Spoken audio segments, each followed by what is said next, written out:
I couldn't say something this mean about Lindsey Graham if I tried, man. Oh my God. The worst person to get a eulogy from has to be Trump. So, Lindsey Graham passed away. It's true. It has happened. I've already seen the conspiracy theorists, by the way. Pretty wild that the sentence Graham unexpectedly drops out was relevant twice this week. Yeah. Can we keep this tweet for the corner in the corner for the rest of the day? Yes, because I hate when chuds are like, this is why there's violence in this country. Because the left is so mean. And this Trump tweet where Trump is just outwardly like, Robert Mueller just died. Good. I'm glad he's dead. He can no longer hurt innocent people. President Donald J. Trump. I'm sorry. Oh, some random lady on the internet versus the President of the United States. I am getting word. Wait. I'm getting word that he actually died because he refused CPR from a woman so as not to upset his polycule, his gay polycule with Mitch McConnell and Hassan Piker. Yeah. Yeah, the reporting has been confirmed just now. Wow. What a hero. What a great guy. He's an amazing person. All right, anyways. Apparently Lindsey Graham died from suffocation because he wouldn't come out of the closet. That's so sad. Why are you guys all so happy about the death of a gay icon? He paved the way and proved that you can feast on the blood of millions, no matter your sexuality. You're so right, King. They say the next bombs will be dropped by a gay person. In your view, what are the odds they got him, huh? The gay people? They already claimed him a long time ago. Huh? I need the gay escorts to spill it. I know, right? Like, come on, man. Come on, please. Please. Dude, imagine finding out that Lindsey Graham is dead because of a TikTok edit. Forget it. I'm not with you. I'm with Israel. I will be with Israel to our dying day. They're the best ally we could hope for. So we have a commander-in-chief in President Trump, who I think is Ronald Reagan plus, plus, plus.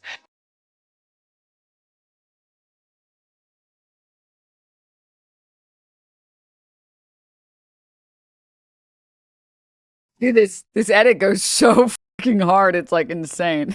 Sorry, I'm done. Mute nuke, muted words, Graham, Plattner, Maine, Jackson, Mills, MGP, Collins, forever. That's funny as fuck, dude. We'll just have this on the screen. Actually, we should make it nice and small so when people come in and they're like, this is why there's violence. I can blow it up. Wait a minute, left-wing violence, blow it up. Monka giga. This is the most Graham smoke I've seen so far. Holy shit. Michael Fanone's take on Lindsey Graham is one of the most powerful I've read. Lindsey Graham said, I will always remember my first and only encounter with him when he looked like the grieving mother of a dead police officer in the face. Sorry, when he looked the grieving mother of a dead police officer in the face and barked that he wasn't going to listen to her blame Trump for January 6th.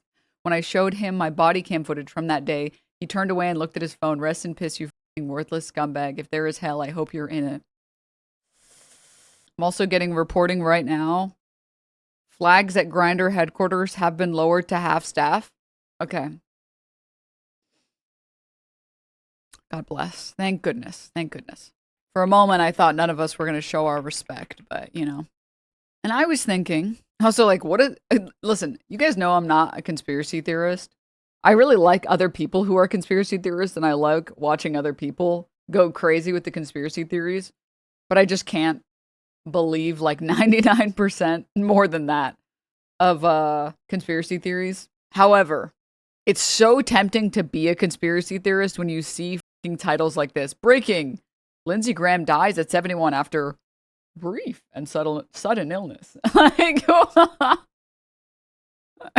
you're making me want to believe something. I just don't know what yet. Let's go ahead and go back to Fox News Chief Washington correspondent Chad Pergram.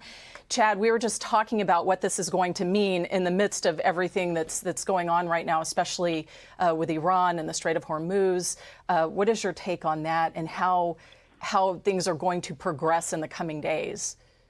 Well, this probably, paralyzes things even more operationally in the Senate. Your previous guest had said, I hope people don't try to take advantage of this politically, and I think that there's always a respect by. Oh my God, so true. I hope no one would ever take advantage of something. I hope no one on the left, because the right never does it. I hope no one would ever take advantage. Ever. Ever. Yeah, we're going to talk about this in a second. How did you know what I was going to pull up next? iPick. That's what I was going to pull up next. Suska. That on both sides of the aisle in Congress when something like this happens, but they were having operational problems to start with to get things done. That was something that just the numbers, the math just did not, work well to start with. So that's something that's going to be a problem right away. And so maybe the immediate issue is, can they even get a budget reconciliation bill done, because you're changing budget committee chairman mid-course here. Obviously, somebody else has to step into that role. You also have to have somebody, just to have the votes. You have to get to 60 votes on a lot of things. You don't have to get to 60 votes on budget reconciliation, but you just have one less vote. And it's even more complicated when everybody was trying to figure out what was the status of Mitch McConnell, the former majority leader, who's just not there. On any given day, there are just a number of people who are out in the Senate. People have graduation parties, people have surgeries, people have things they have to be at with their wife or spouse. It's very hard to get 100 people in the same room at the same time. And so I think that is one of the issues. It's going to be very interesting to see the development here of what this means with President Trump, because, again, as I said, Lindsey Graham was somebody who was opposed to President Trump back in 2016. Congrats again on winning the lawsuit. Thank you. And then gradually began to change his position, certainly became one of his biggest advocates, and, was very much whispering in his ear, certainly on this issue of Iran in recent days. And I said, I talked to him, the night before the airstrike started back in February, because, we were trying to figure out, was there actually going to be conflict? And he was somebody advocating for that position and thought that they really had to go sooner rather than later, had been disappointed in early January because there was a push to maybe move, early February, maybe to move then, and that didn't happen. Happened at the end of February. We've been in that position now, and now with other strikes in the Strait of Hormuz, we're. Denims, I just want to thank you for your wonderful political commentary on somber days like today. Sources tell me Lindsey is stable. Please God, dude, I saw someone revitalize that meme and from the origin story, and I have to say I remember thinking at the time, this is insane that no one ever cared about grilling Tim Pool for this, ever. What the fuck were his sources? I remember seeing that and being like, well, I don't know how good of a source Tim Pool is, but it would be crazy, I guess. It would be just so insane if this happened. Let me see if I can pull it up. I can just show you guys what I mean. No, I don't want to ask YouTube anything. The memorandum of understanding has pretty much been thrown out the window, and everybody trying to figure out what they're going to do next. How does this shape what the policy is? Is there somebody there who is, consulting with the president? He certainly has plenty of other people to consult with, but somebody on this issue who is as active as Lindsey Graham. That's going to be a question, whether it be this issue or just understanding how things go in the United States, Senate. From a reporting standpoint, he was somebody who always had his finger on the pulse of what was going on. He always had his pulse. Well, not always. Well, not always. Some might say he lost his pulse. On the Senate, just not, somebody who you could, as I said in our earlier comments here about, calling him on various issues, and he was always in the middle of every single conflict or whatever it was, be it a domestic policy issue, a foreign policy issue. Okay, sorry, I found the original tweet. There was a funny quote tweet that I saw. But I remember after Charlie Kirk got shot, and there was so much reporting, and I remember seeing the video and being like he's dead. There's no way that he's not dead. You don't survive that. But something happened to Charlie Kirk. Shut the fuck up. Shut up. And I was like I saw the video and I was like, and then I remember seeing this fucking dumb fuck tweet at the time. Tim Pool saying, sources tell me Charlie is stable. Please, God. I received a call from a trustworthy source who told me this. I want to believe it. I'm hoping. And I was like, huh? What? Huh? I don't think so. I mean, maybe he does have I guess I don't have a source. I just have the same video everybody else. Received a call. Who the fuck is calling Tim Pool? Yeah.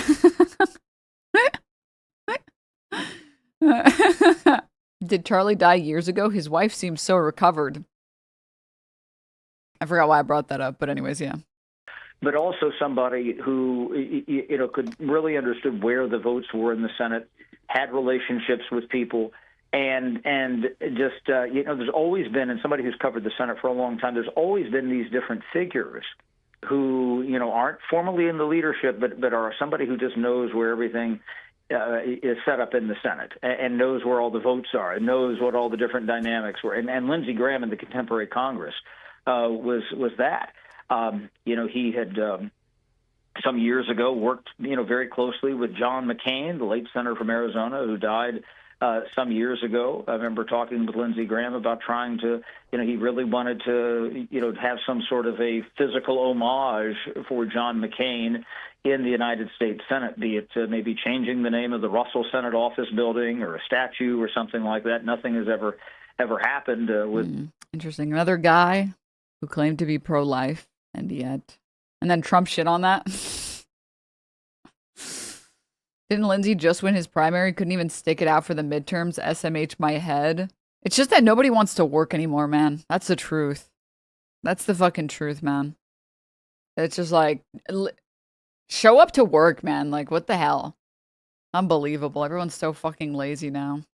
First time watching, amazing first impression, let me tell you. I like how this could go either way. This could either be someone who's like really mad because they're like, he's dead, have some respect. But then I see like the pink cheetah pattern. And I'm like, okay, you're probably based, actually. You're actually probably based. Because there's no chud repping a pink cheetah pattern. Let's be real, right? I've never seen a chud rep that, ever. But I guess, Okay, wait.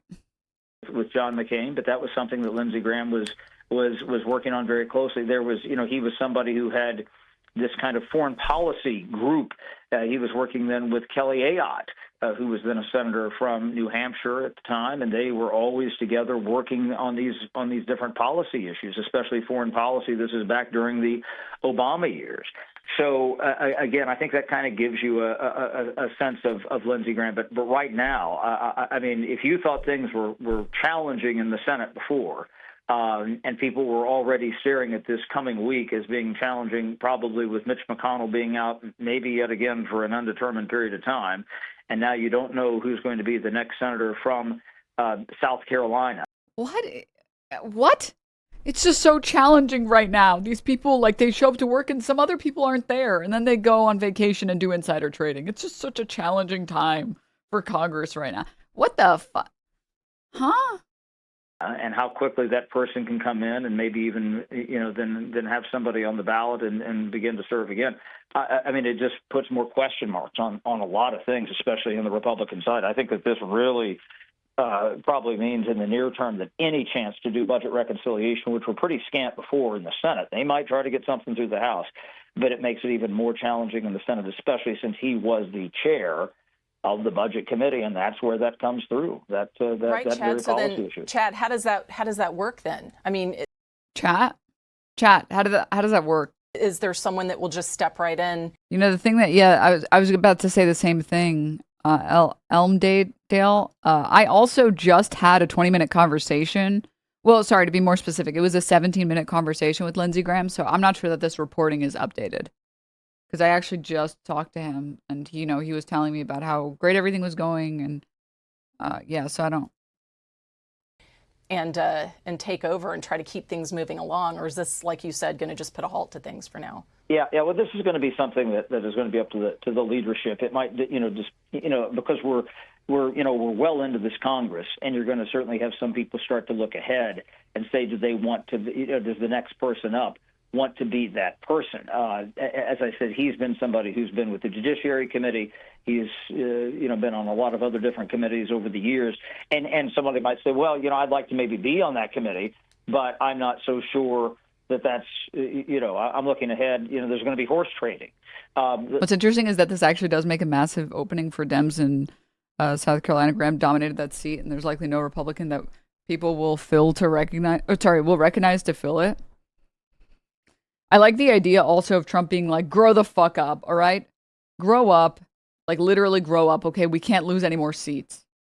I actually had a 47-minute brainstorming session with Mitch and Lindsey. We were writing our Netanyahu x Trump Yowie for AO3. Oh, okay, so he's fine. Oh, okay. They're actually dying from too much growing up. Didn't think about it that way, man. Fuck. Are they still pretending like Mitch is alive? I like how the last footage we've seen of Mitch McConnell is like some EMT workers moving his body with no sense of urgency at all. They're like, yeah, just put it right there. Mm-hmm. It's like, I've never seen EMT workers be that chill. In fact, usually they look really stressed and they're always rushing. So what's going on here? What's happening?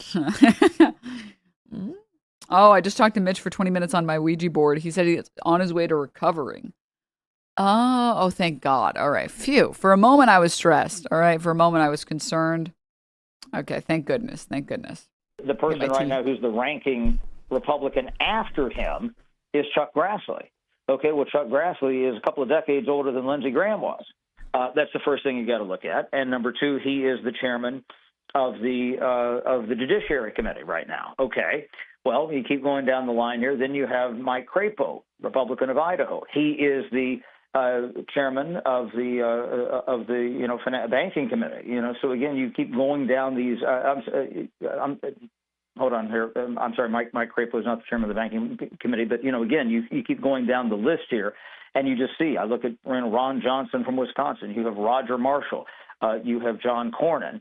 You have Mike Lee, John Kennedy. I mean, these are the members of the budget committee. And so, if somebody say, okay, I'll do this for the rest of the Congress, but this is not the position that I want to have in the new Congress. And again, we don't know whether or not Republicans would be in the majority or not. But you go through this process and see who wants to be, and it's something that the Senate Republican Conference is going to have to hash out. I mean, right now, Grassley would probably be the person to step in, but he's got his hands full. Honestly, I wouldn't even be surprised if the GOP is testing out AI videos of McConnell's body to make it seem like he's awake / not brain dead, but none of the videos are passing the focus groups. Now that I fucking believe.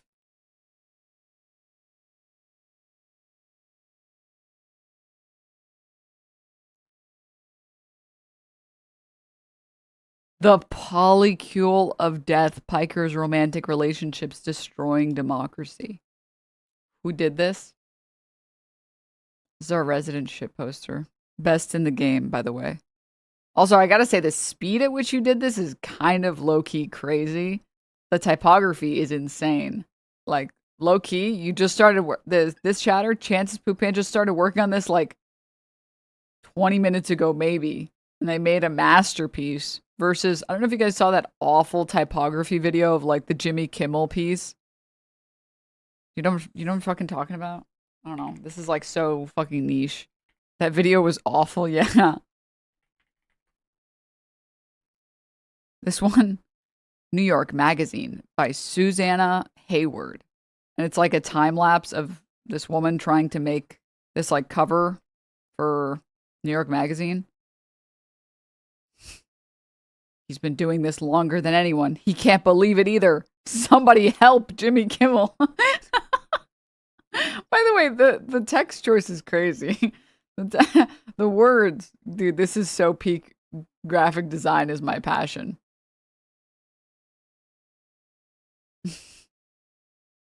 Somebody help! Help! Somebody help!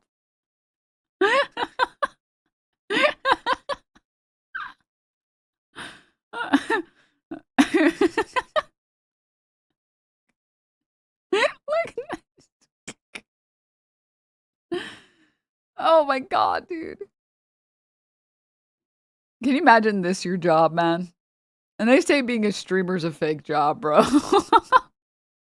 Why'd they make it gay, man? What the hell?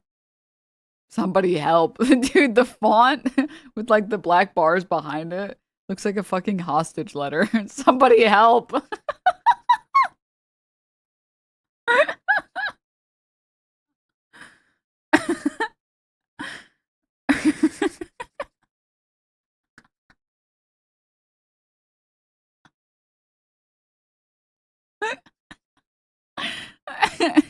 Graphic design is my passion. The Riddler making his Riddler cards for Batman be like. Meanwhile, we have in-house Susanna that actually is fire as hell. This is amazing. This actually, graphic design is your passion. What the heck? How long is that IRL, do you think? Probably like at least an hour, maybe probably 2. Oh my god. All right. He's already been reincarnated. With immeasurable thanks to God. Sorry, Ben Shapiro tweet. With immeasurable thanks to God, we're proud to announce the addition of baby number 5 to the Shapiro family this morning. Oh. Uh-oh.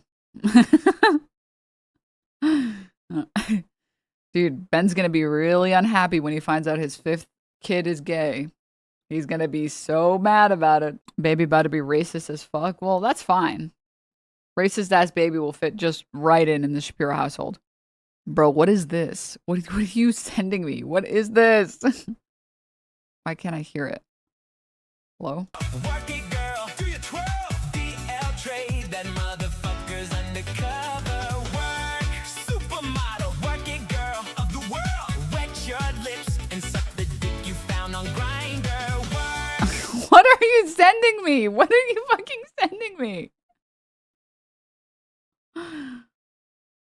This is his legacy. Now turn to the right. Work. Ha. Lindsey, he's gay.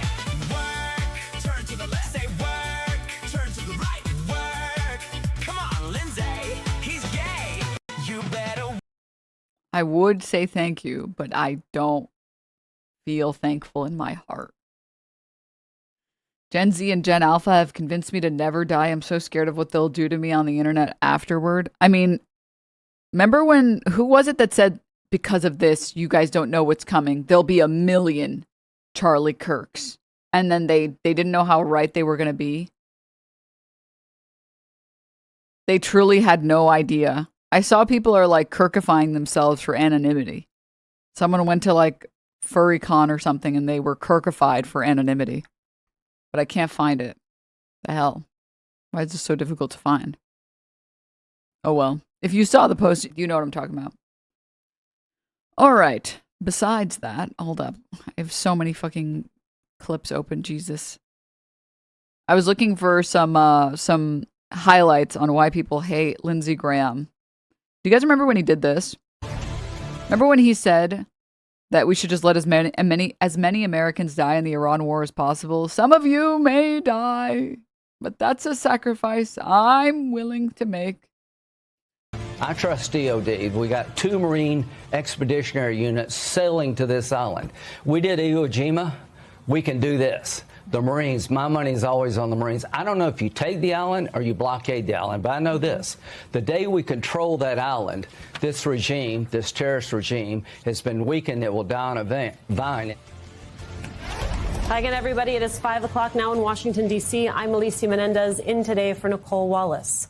For the sake of a purely political conversation, think of it kind of like a stress test, an unprecedented experiment into just how much the MAGA coalition will tolerate before whatever binds it together weakens or perhaps breaks altogether.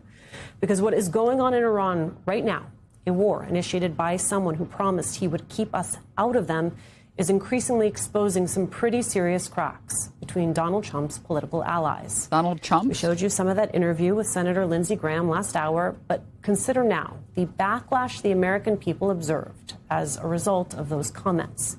invoking Iwo Jima, an operation that resulted in the deaths of nearly 7,000 American troops, to advocate for a similar strategy in Iran. Congresswoman Anna Paulina Luna, a card-carrying member of Trump's MAGA coalition, said she was deeply upset at the lack of respect for life, suggesting Senator Graham was, quote, acting as if our troops are expendable cattle. Her Republican colleague, Congresswoman Nancy Mace, seemed to agree, insisting Graham, quote, has one foreign policy, send someone. You know it's bad when even the Republicans didn't like you. When even your fellow Republicans were like, this guy fucking sucks, man. Else's kid to war. Those weren't the only such responses either. Indeed, the America First corner of Donald Trump's support, even those who granted Trump latitude in the dawn days of this Iran conflict, are starting to reckon with the possibility that Trump might follow the advice of another corner of support, one advocating for boots on the ground and billions upon billions of dollars in war funding. Remember Joe Kent, the now former director of the National Counterterrorism Center under Donald Trump, resigned from that position in protest over the war?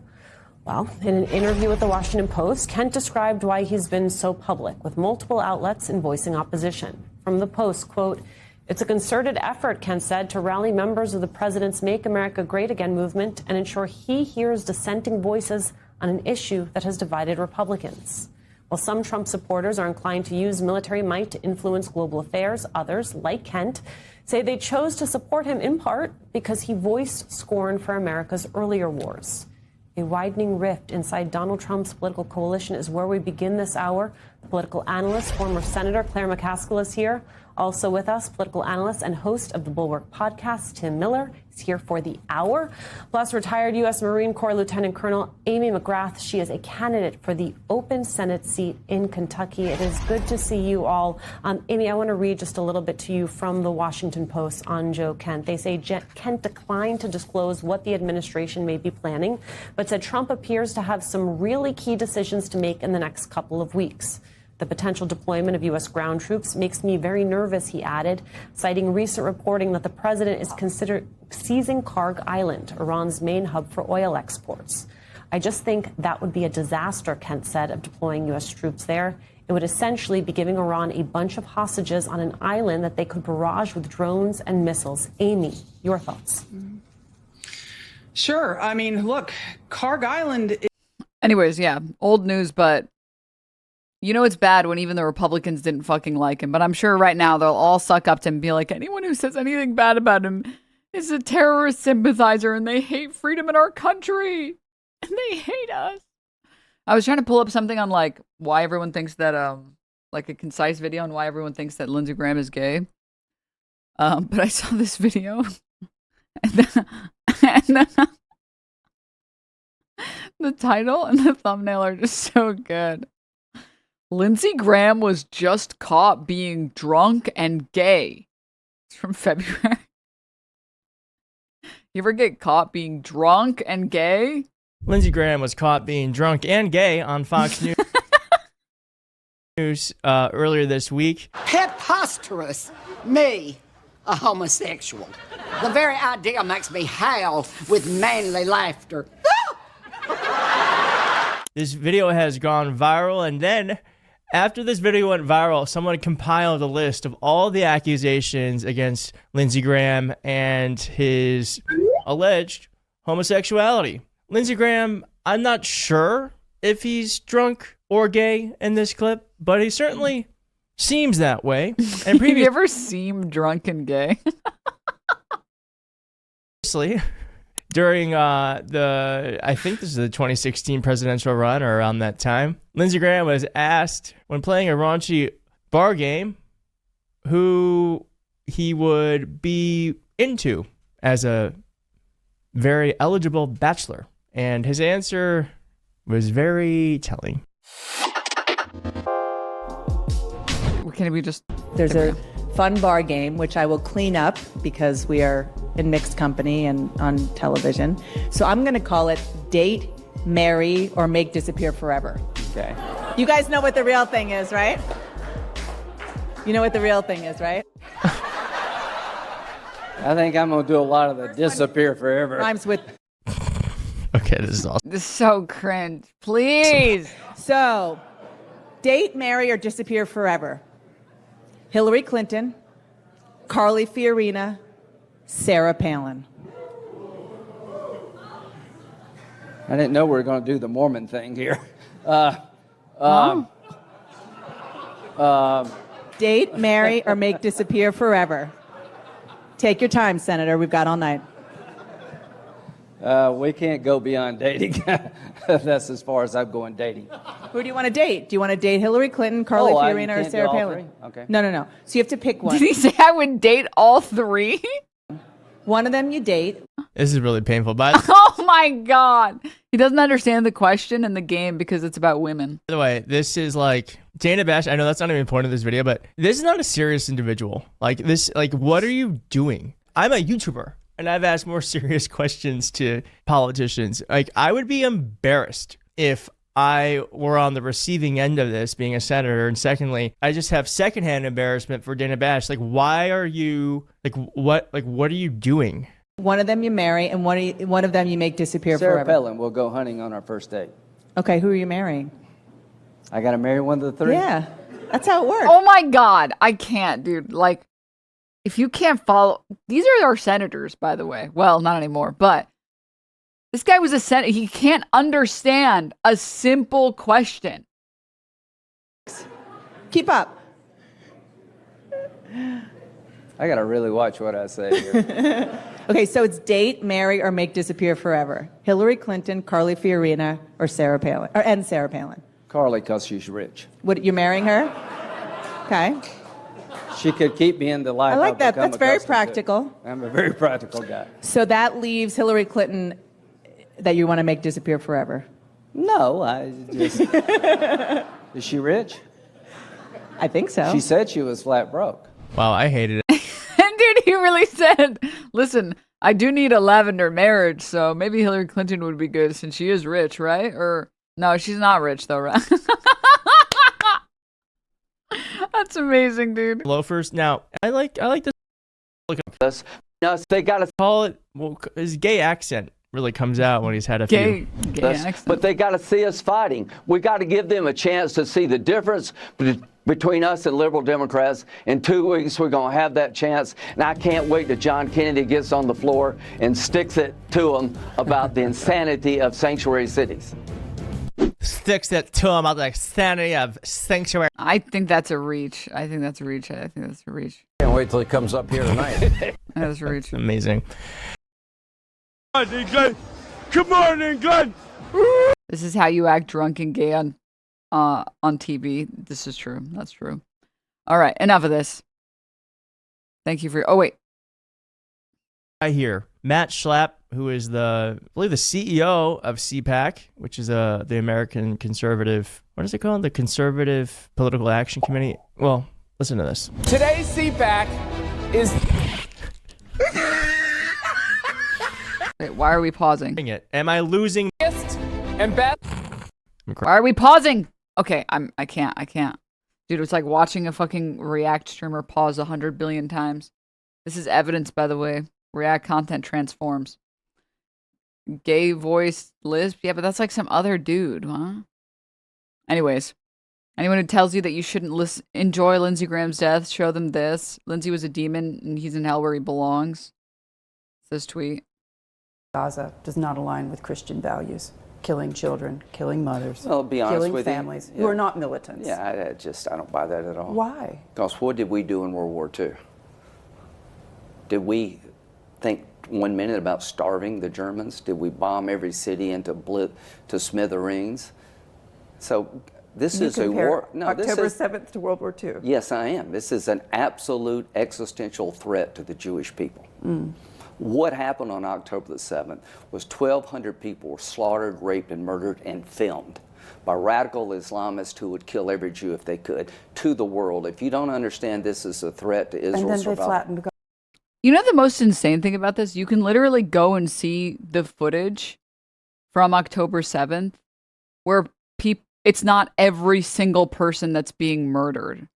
Like, I don't, it's just so insane to me that it's like you can just rewrite history that we have footage of.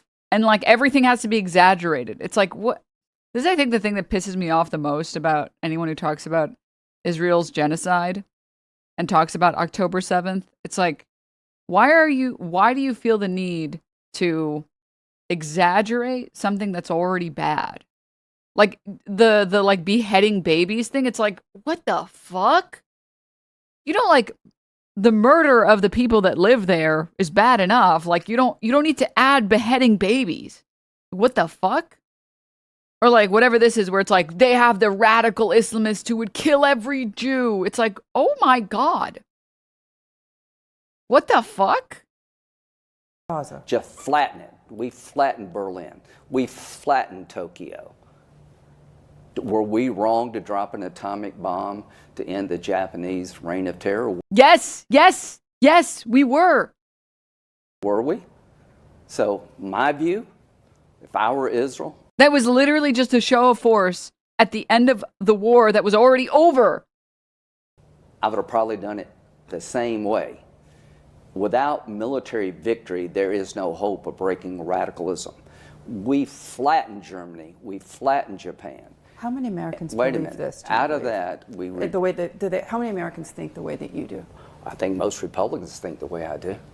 Even young ones. Yeah, you're just out of touch if you don't understand Republicans, when it comes to radical Islam, is on Israel's side. It's not even close. Oh, okay.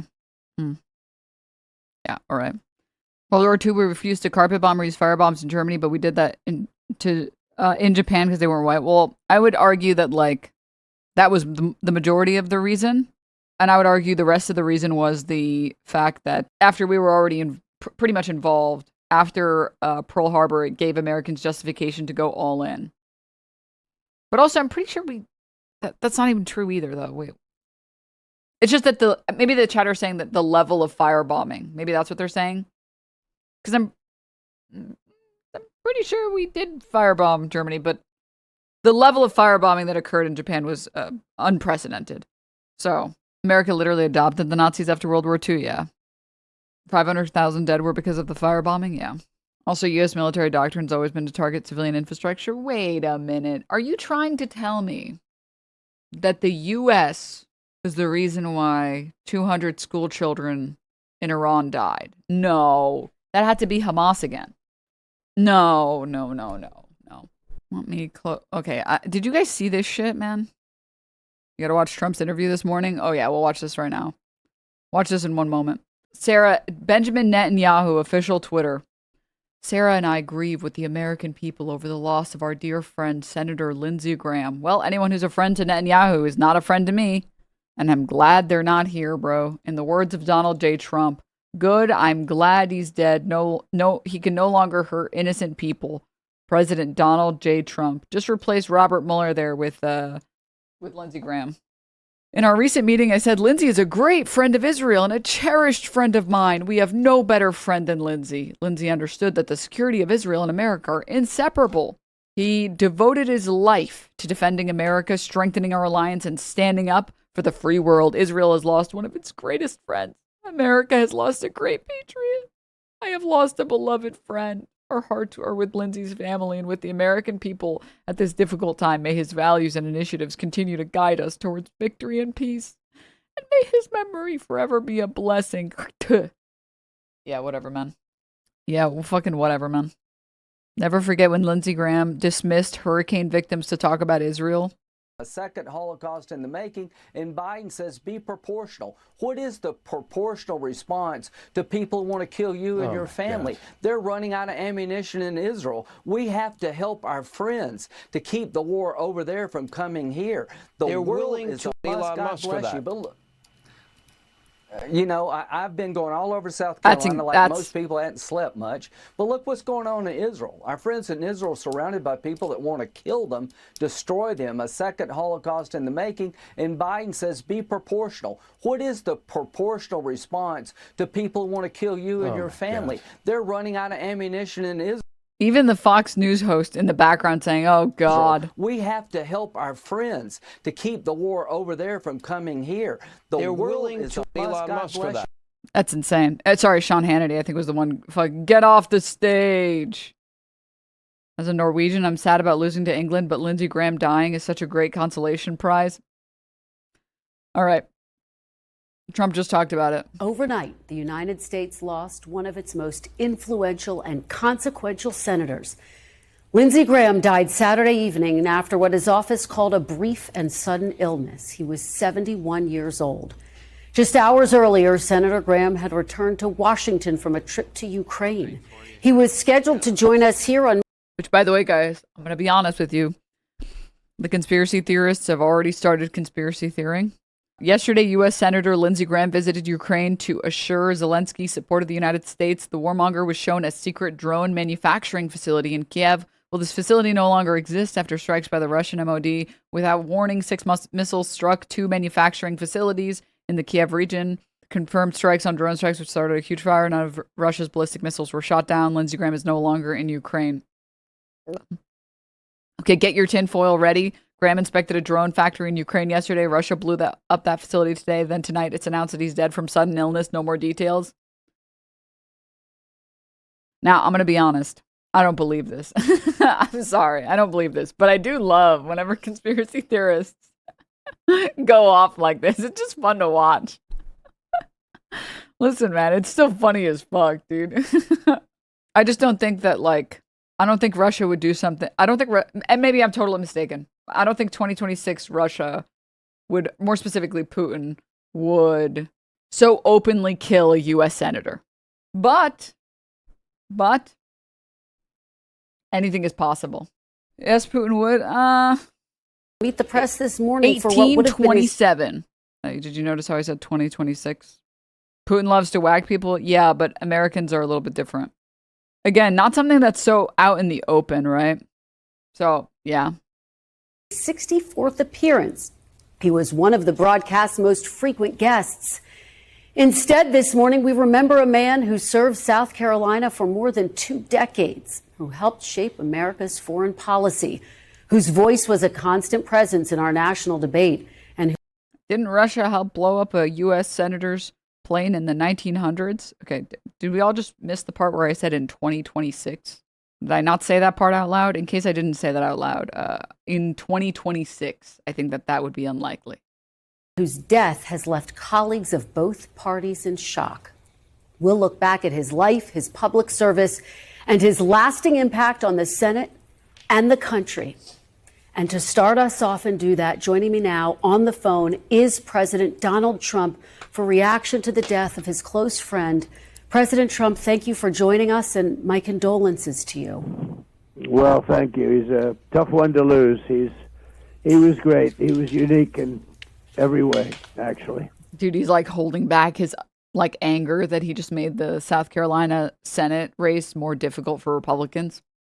He was, Mr. President, and I know that we are all just absorbing this news. We are all in shock. Can you tell us, Mr. President, how you received this news and your immediate gut reaction when you heard it? So what makes it even stranger is that I got a call last night sometime at, the early evening, maybe in the 7s, and he called and he said, we're all set for the Save America Act. He was pushing the Save America Act like crazy. He got back, said he just landed from Ukraine. I said, that's a long trip to make. He said, he sounded a little tired, but perfect, but a little bit tired. I had a right to be. And he was a worker. He was really a worker. But he sounded great, actually. But he sounded great. He actually said he was tired, but he wanted to pass the Save America Act. And I said, dude, I'm sorry. It's something so funny about Republicans consistently being the only ones to say, I sure hope people don't use this guy's death for their personal gain. I hope that they don't do that for their political agendas. And then Trump, without any hesitation, without skipping a beat, saying, also, it's what he would have wanted. He would have wanted us to pass the SAVE Act. That's what he would have wanted. He also would have wanted the ballroom. I think like the last thing he said to me, the last conversation he said was like, first of all, he said, Donald Trump, you're the best and you're the greatest and you love America and Americans and you're going to help everyone in every way. And then after that, he said, you need to pass the SAVE Act. We need to. I feel pretty healthy. But if I was to have a dying wish, even though I feel really healthy right now, it would be to pass the SAVE Act and to get the ballroom, you know? And honestly, if we could get like a giant statue built in your honor, that would be great. That would be great. Yeah. Yeah. Anyways, I'm going to go to sleep and I will be waking up tomorrow, definitely. All right. Good night.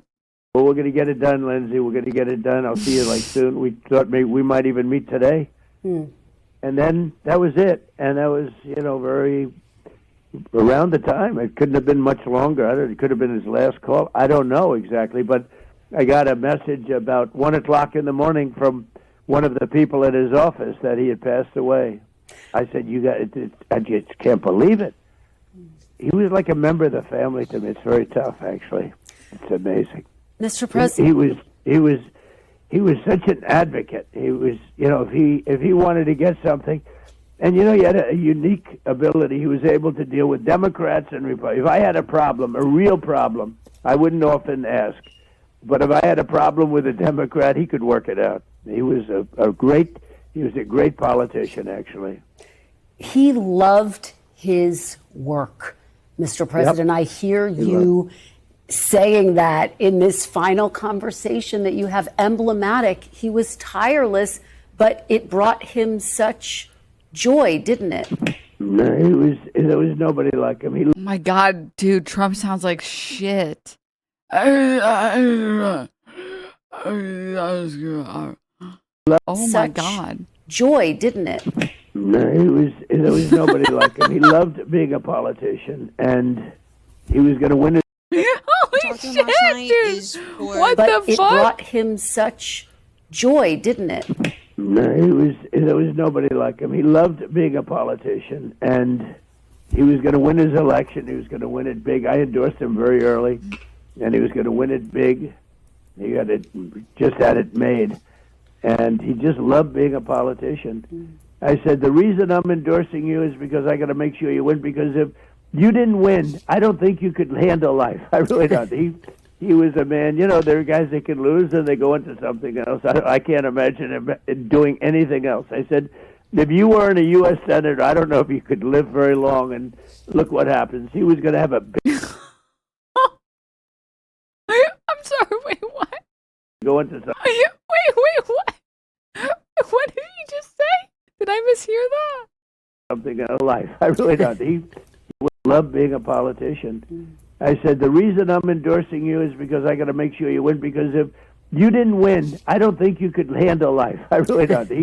He was a man, there are guys that can lose and they go into something else. I can't imagine him doing anything else. I said, if you weren't a U.S. Senator, I don't know if you could live very long, and look...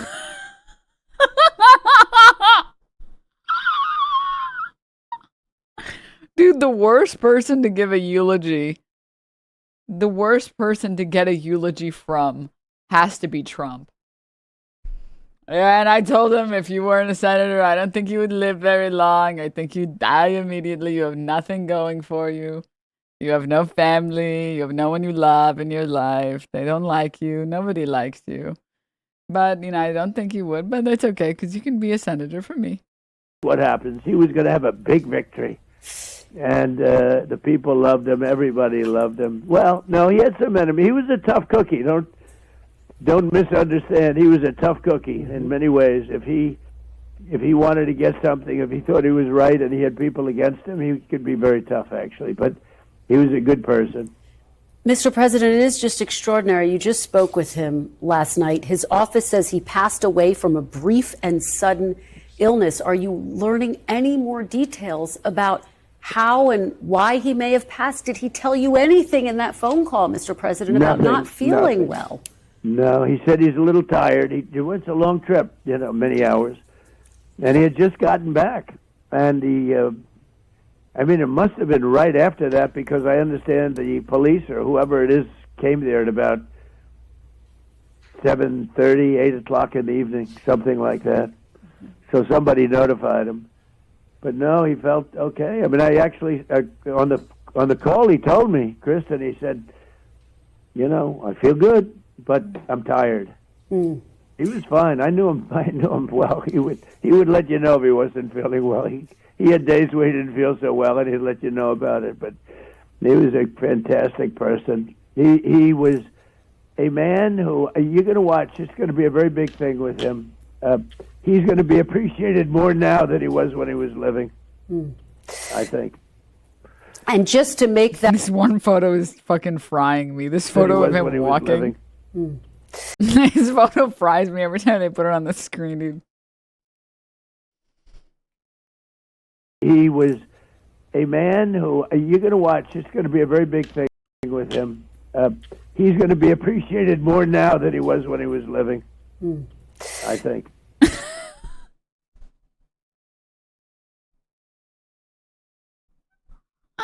I think it's crazy, and I think he's gonna be appreciated more now that he finally kicked the can. Now that he's not with us and speaking anymore, I think he'll be appreciated more now.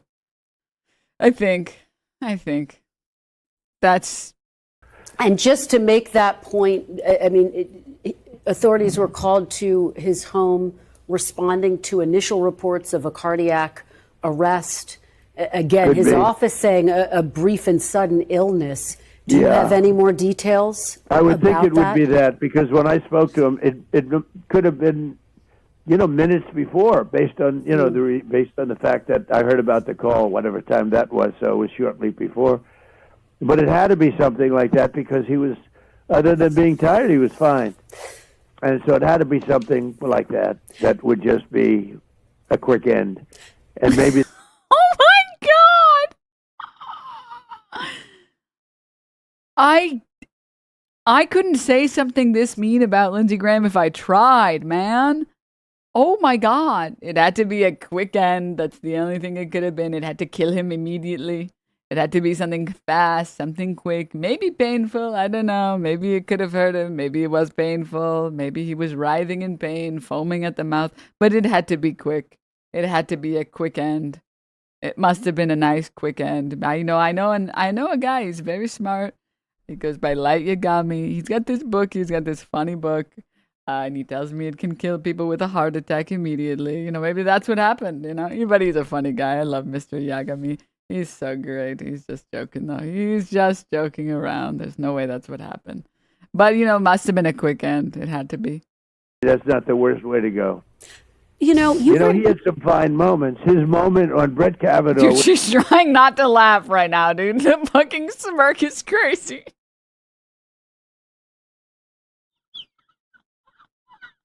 Is one of the classics, I think, in the history of the Senate. His moment was literally one of the great classics of anyone in the Senate when he defended Brett Kavanaugh so brilliantly. And Brett might not have made it except for that. They were treating him very unfairly. Good man. They treated Ew. him so unfairly, and Lindsey was so angry at the Senate because of it, and he had really an emotional moment, and I think that saved Brett Kavanaugh's Supreme Court, ascension. Lindsey did something that he was just so angry at the way Brett was being treated by the Democrats. It was so unfair. It was so unfair. I want to ask you more about his legacy. Lindsey got that over. Lindsey did a thing there that was, I think, nobody else could have done that.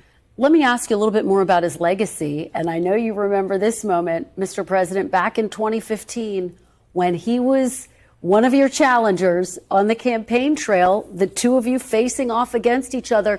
And then he very quickly became one of your staunchest allies, Mr. President. And he frankly never let up in that posture. No, he never did. Played golf together, frequently on the phone together. What do you think it is about Senator Graham that allowed him to make that transition from competitor?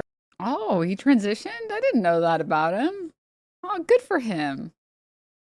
To ally so quickly and so forcefully.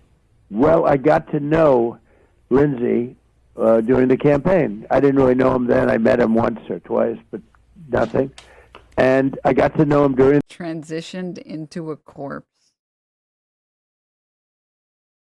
Guys. just because you want to write something that would be very funny and would make a lot of people laugh and would increase the overall joy in the world, doesn't mean you can just do that, man. You can't just do that, man. The campaign. He was tough, but he said, "I'll see you in South Carolina." You know, he was.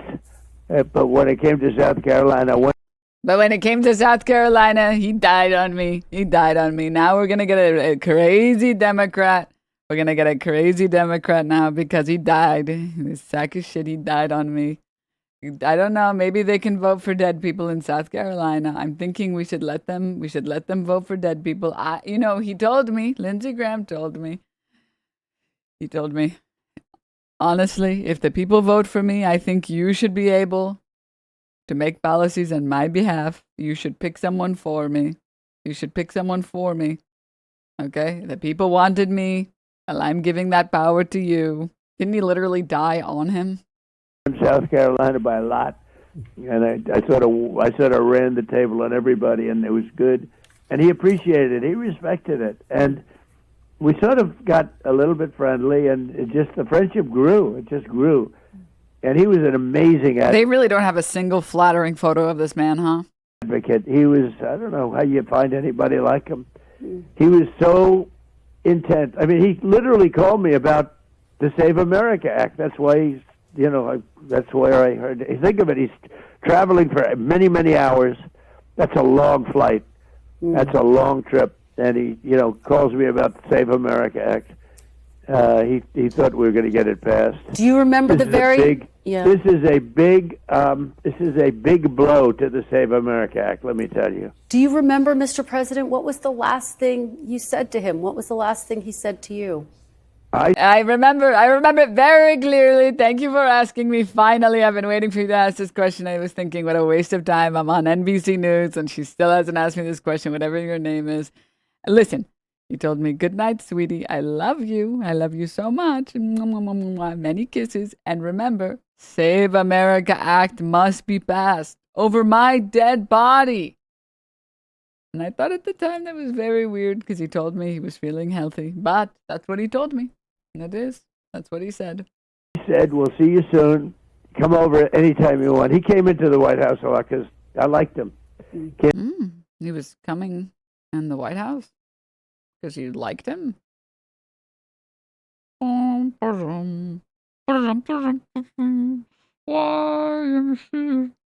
do that with everybody. But he'd come in a lot. And he was a great, like a gauge, a temperature.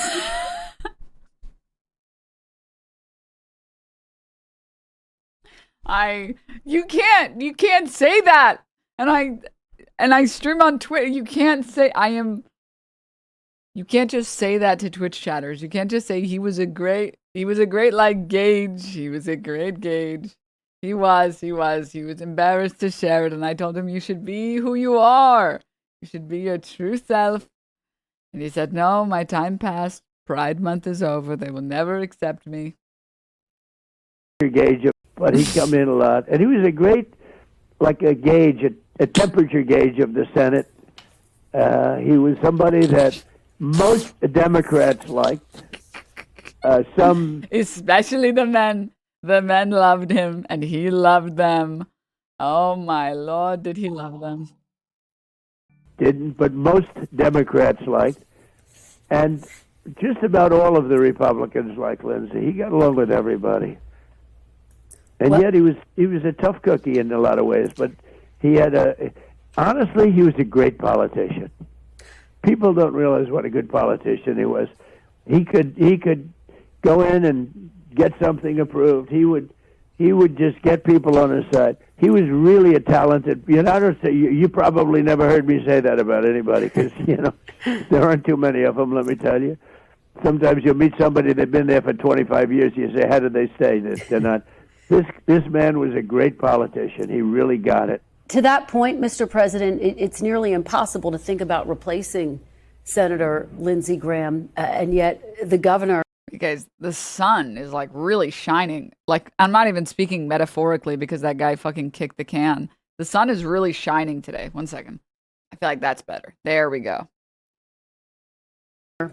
Of the great state of South Carolina is going to need to appoint someone on an interim basis. There will also be a special election called. Do you have, I know it's only hours, but is there someone you think he should appoint? Is there someone you think he will appoint? I have somebody that I think would be great, but I don't want to say it now because it just, it's too soon with Lindsey. I don't want to even talk about anybody, but I do have. Oh, thanks, Feedback Loop. I mean, listen, I'm going to be honest. It's hard to imagine a world where South Carolina doesn't go red. How many years in a row has South Carolina been red? Do I even want to look? Since 1976, is that accurate? Let's go to modern day. Thank you. Okay. Okay, yeah. So it's been, it's been a hot minute. It's been a hot minute. So at least for the past 20 years, it's been nothing but Republicans. So I find it pretty hard to believe. Also, man, I gotta say, it's so depressing to look at like senators because it's crazy that like so much of their time is spent campaigning for the next election and then they can serve infinitely. It's like, this has to be like the worst of both worlds. They're in forever, but because the Senate periods are so short, they spend all of that time fucking campaigning. That's insane. I'll try and like find some maps and stuff of like the previous election cycle. I'm pretty sure the guy before Lindsey was a fucking Klans member, by the way. Yeah. Yeah. Sorry, did I say 2? I meant 6. I apologize. It's like, I mean, just think about like, you know what's even more insane? If you look at other countries have unbelievably short election cycles, and ours are like minimum for any seat that's longer than 2 years, it's a 2-year period of time of campaigning. And then obviously every senator's like, well, the first year, it's really hard to do anything. Sorry. I'm just doing my best over here. And then there's like 3 years of question mark and then 2 years of campaigning. It's like, oh, okay. That's good. Somebody that I think is really good. The governor's a good friend of mine. I've endorsed him. I endorsed him early on, and he endorsed me right from the beginning as a person that never did this before. In 2016, he came out and very strongly endorsed me, and then I made up for it. I removed somebody from office that I didn't think was so good, moved her over to the United Nations. 95% of my doing that, because the United Nations job was not exactly tough. It could be very important, but she was okay at it. But I did it because Henry McMaster was the lieutenant. He's talking about Nikki Haley. And I did that in great part because that job is not very hard. That job is so easy to do. I just gave it to her because I figured, and she did okay. She was okay. It was an easy job, and she only did okay. But the governor, and by moving her, I got myself a great. Really a great guy. Henry McMaster has been a really good governor, really good guy, and that position cleared out. And Henry's been a great governor. Now he's termed out, but he's going to do the right thing. I think Henry will be fantastic. Remember, he endorsed me out of nowhere. He said, "I like that guy the best," and he campaigned for me with his wife, with Peg. Yeah. He campaigned for me.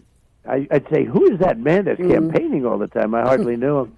They said, that's the lieutenant governor. So they have a great governor, and he's going to make a good decision. But ultimately, it's going to be an election pretty soon. As I understand the rules, every state is different. But ultimately, they'll have an election. They'll have some people join. Do you believe that things happen in threes? Let's say I want to believe. Let's say that. I'll say that much. Okay? All right? That's what I will say. I'm looking forward to the media scorning people for their reaction to Lindsey Graham's death. Everyone's excited and commenting on all the media's posts about how exciting this is. I mean, like, first of all, Americans overwhelmingly, especially young people, don't like the Israel First Congress people.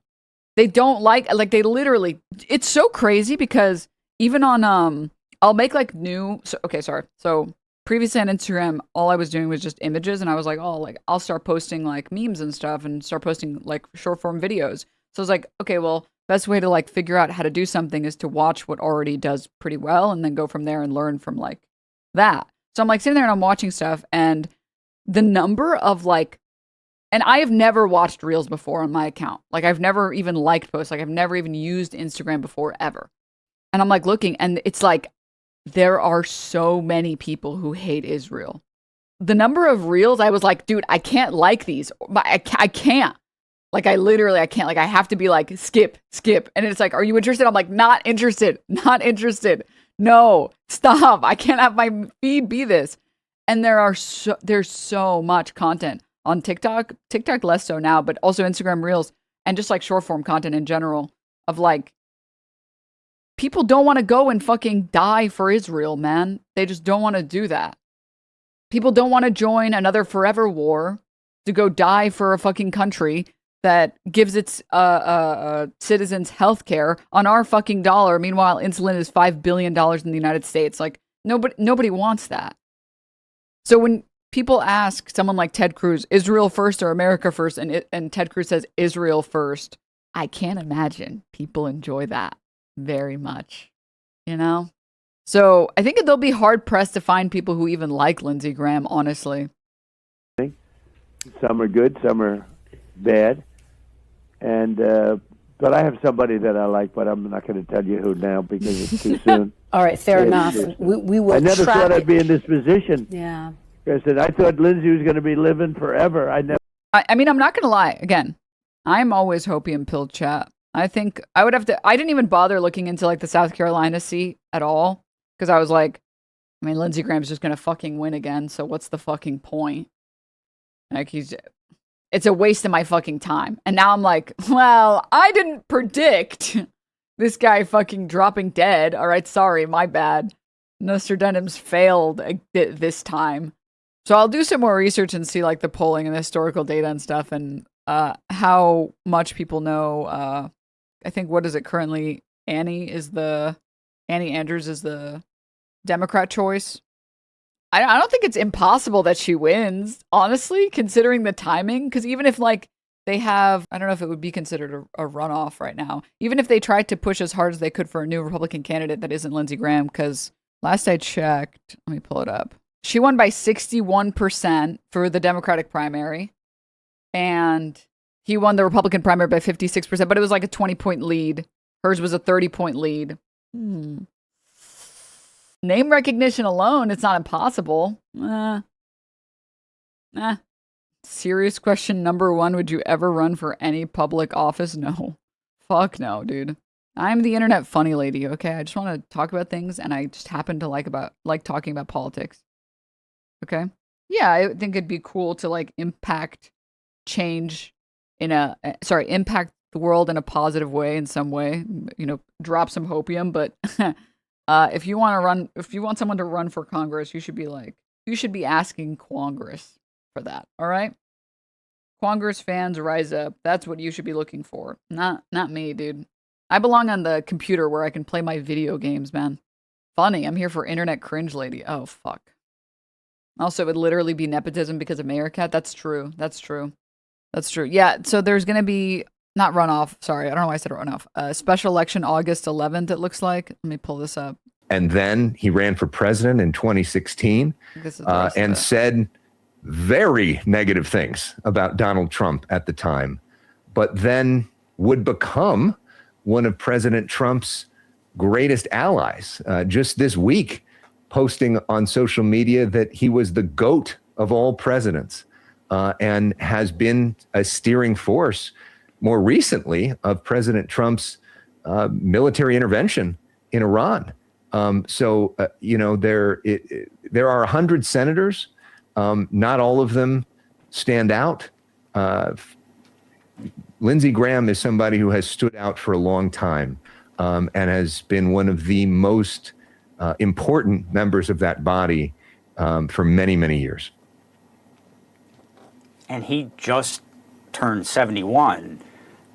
June 9th, he won the South Carolina Republican primary seeking re-election for Senate. Nobody expected that he wasn't going to continue traveling, wasn't going to continue pushing the causes that are important to him, although, as you mentioned, those priorities and those causes have certainly...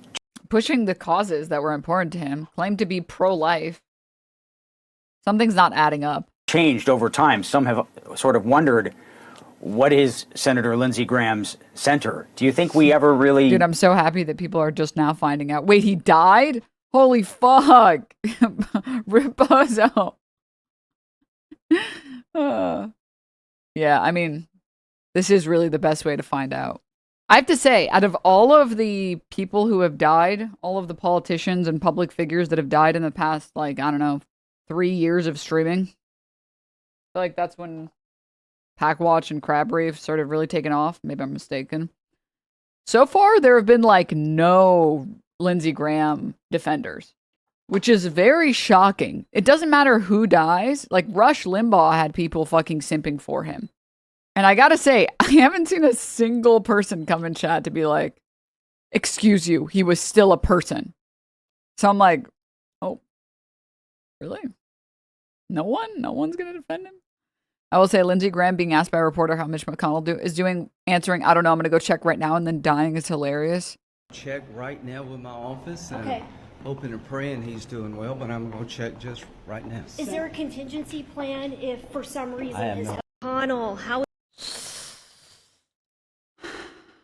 He had to be able to check. Well, yeah, he had to die and then go to hell to see him. To be like, let me go check up on him. 1 second. Wait, how do I get out of here? Fuck. This one's just for you guys, man. Lindsey Graham and Charlie Kirk in hell fighting over being Reagan's bottom.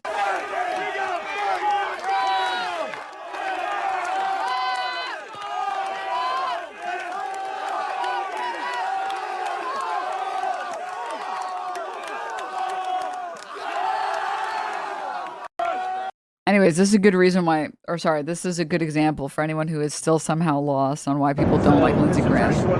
The bottom line is, we talked about a drug caliphate in our backyard.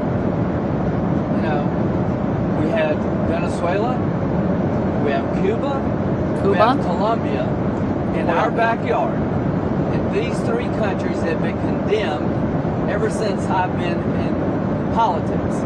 Joe Biden put a $25 million bounty on Maduro's head. Chris Smith, the day he got inaugurated, said, I hope Trump will hold Maduro's feet to the fire. He did. So what has he done? He's gonna... Why is Nutlick just there? I don't know, man. He's just anywhere that shitty people are. Anywhere that, like, the demons congregate, he's like, oh, I belong here.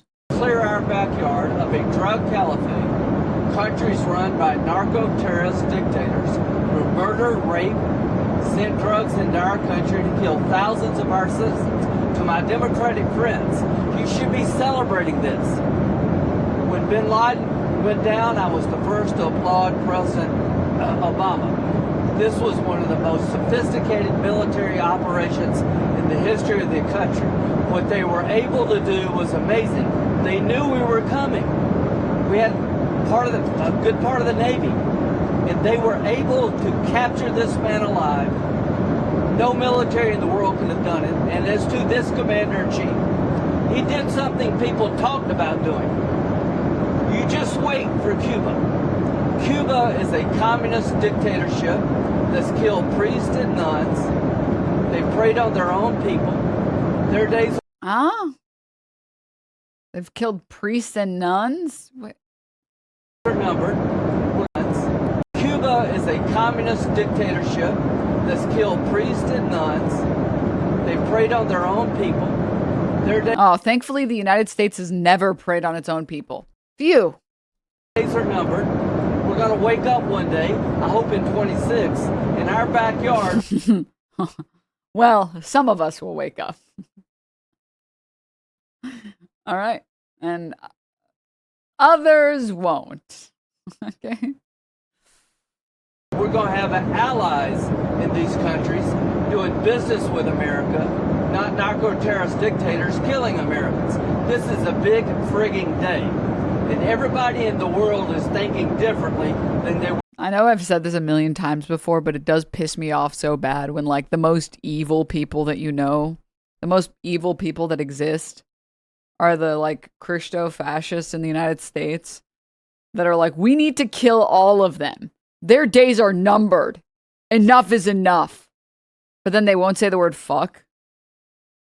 And if you like curse, they're like, excuse you, language. Do not use the Lord's name in vain. It's like, oh, okay, you're down with like murdering hundreds of people, thousands of people, hundreds of thousands of people, and not caring at all because you can just label all of them as terrorists. But like, God forbid somebody uses the word fuck. Then it's over. Then it's so over. R.I.P. Lindsey Graham, he would have loved GTA 6. Tough. We got Lindsey Graham dying before GTA 6. Really knew that? I mean, I think one thing that you've seen over the years was that he clearly felt that an activist foreign policy and being a champion of the military and more military intervention is something that he's been talking about for decades, especially the Iran issue. And we've seen what's happened with that in the last few months as well. But that has been sort of the criticism. Everyone betting on Kalshi was betting on Mitch McConnell. No one was betting on some fucking idiot just made an obscene amount of money on this guy's death. Of Lindsey Graham over the years, what you're talking about. But what he's also been very, very adept at as a political practitioner was getting himself in a position of power and influence and kind of knowing where the winds were blowing within the Republican Party and heading there. And in the process, giving himself an ability to survive politically, to win election after election, and to increase his seniority in the Senate, and to have more power for the people of South Carolina. I mean, this will certainly, South Carolina is a solidly Republican seat. It's hard to imagine, a flipping of South Carolina, North Carolina in a bit of a different place.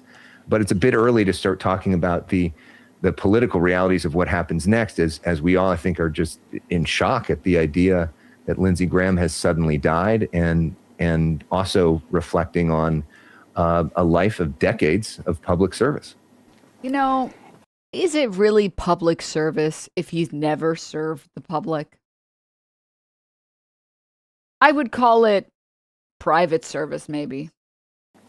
He was just in Ukraine. He was just meeting with the Ukrainian president.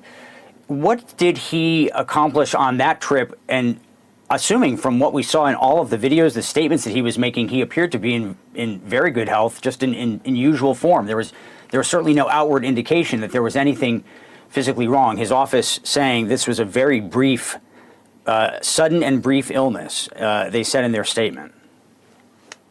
And we don't know what that means, because he was posting about President Trump's trip to NATO and conversations that he was having with folks about that like 2 days ago. So how brief was this illness? We don't know what exactly that means. Is that a heart attack? At this point, I think a lot of it would be speculation to try to think about that. But Lindsey Graham, by every indication, was working up until the very last day, and certainly putting out a public image that there were no issues at all. And he was very much involved in the job as a senator from South Carolina, especially on the job of the foreign relations of the United States. And a very strong ally of President Trump, who also really knew how to turn on the Southern charm. So even when he was talking about some of these contentious and controversial issues, there was something very charming about Lindsey Graham. He was a likable guy. From people that have met him, people that have interviewed him, they found him to be a very unique character, a unique personality in Washington. Who? Literally who? Yeah, and he I think, really liked the media and had a long-standing relationship with many folks in it. I remember interviewing him myself back in 2016 when he was running for president, and it was stunning how anti-Trump his language was, warning about what would happen. He died of heartbreak. He had nothing to live for after Bride. Donald Trump became president. And then, of course, after he became president, he became one of his closest allies. They would often golf together, President Trump and Lindsey Graham, and joke around on the golf course. I mean, for anybody that's met Donald Trump, he too is a very charming guy. And the two of them would go back and forth in terms of jokes with each other. And I think both of them, as people who sort of appreciate politics, were able to get over all those insults that they went back and forth on, and have a very productive working relationship for each other. Lindsey Graham was somebody who helped to deliver for President Trump in a lot of ways in the Senate. And President Trump was very helpful for Lindsey Graham's career. As we've seen, I mean, he, as you mentioned, he won the South Carolina primary because there wasn't a real challenger. President Trump, as we've seen in the last few months, can endorse challengers to Republican primary opponents in the Senate, and essentially end the careers of Republican senators in the process. He did that with John Cornyn in Texas. He did that with Bill Cassidy in Louisiana. He's been a supporter of Lindsey Graham. So they were able to move past their past problems and develop a very strong working relationship. And I think Lindsey Graham is one of the senators from all the reporting that President Trump was actually in touch with most in the United States Senate, as somebody who would work with him on formulating strategy on how to get things done. Formulating the strategy of how to get things done, for Israel. And President Trump certainly Don't say get tested, Trump. Shut up. He loves a turnaround story, somebody who is at one point a very contentious critic and that they're trading barbs back and forth. If that person then turns around and starts to praise President Trump, as Senator Lindsey Graham often did, and praised him very effusively in public, and often President Trump values that relationship and he takes care of those people. And yet he let him die. Interesting. The South Carolina Republican passed. Interesting. Okay, I know this is just torture at this point. Let's watch. Oh, God. It's like they found the most evil people to talk about him. Look at this fucking image. Oh, my God. This image of Mitch McConnell lied to, deceived, betrayed. Wait, we never finished the Trump interview. I'm so sorry. Do you think if I open it in a new tab, it'll pull up the thumbnail? Yeah. How does he look like that, man? Fuck! All right, let's finish the Trump interview. I said, Lindsey, you're going to live forever. And he was going to have a big victory. He was scheduled to win by a lot. He had my support, and he was going to win by a lot. He was going to have one of his best elections ever, and now he's got this. Terrible. Well, He's got this terrible? Wait, what? Big victory. He was scheduled to win by a lot. He had my support, and he was going to win by a lot. He was going to have one of his best elections ever, and now he's got this. Terrible.